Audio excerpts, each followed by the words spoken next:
निकाह के बाद आपकी ये पहली परफॉर्मेंस है, तो क्या किस तरह से देख रहे हैं कि इसमें कोई पॉजिटिव चेंज आएगा?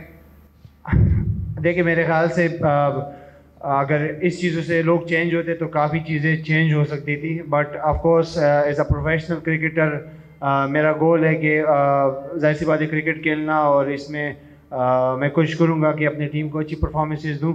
और निकाह की आपने बात की, जाहिर सी बात है आपको लाइफ पार्टनर चाहिए, और एक अच्छा लाइफ पार्टनर जब होता है आपकी ज़िंदगी भी अच्छी गुजरती है। सिर्फ एक रिक्वेस्ट है, क्योंकि मैच है पीएसएल का, तो अपने सवाल पीएसएल और मैच रिलेटेड रखें। जी इजाज़ वसीम। शाहीन, एक तो ये आपने अपनी डिज़ाइन की हुई किट पहनी हुई है जिसमें पूरे लाहौर का नक्शा है, तो इससे कितनी मोटिवेशन मिलेगी? और दूसरा, वर्ल्ड कप के फाइनल में आप बिल्कुल क्रूशल लम्हात पर आप वापस चले गए थे, और फिर हम आपकी इंजरी देखते चले आ रहे हैं कि नेदरलैंड सीरीज़ भी नहीं खेली थी, एशिया कप भी मिस हो गया था। सो अपने आप को दोबारा कैसा आप ग्राउंड में देख रहे हैं वापस आने के बाद?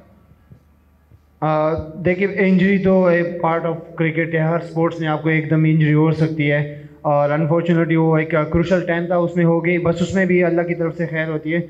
और मेरा हमेशा ये है कि जब भी खेलूँ प्राउड से खेलूँ, पाकिस्तान के लिए खेलूँ, और मेरी ये कोशिश रहेगी इंशाल्लाह। और दूसरे आपने किट की बात की, बिल्कुल काफ़ी अच्छी खूबसूरत डिज़ाइन हुई है, इसमें पूरा मैप है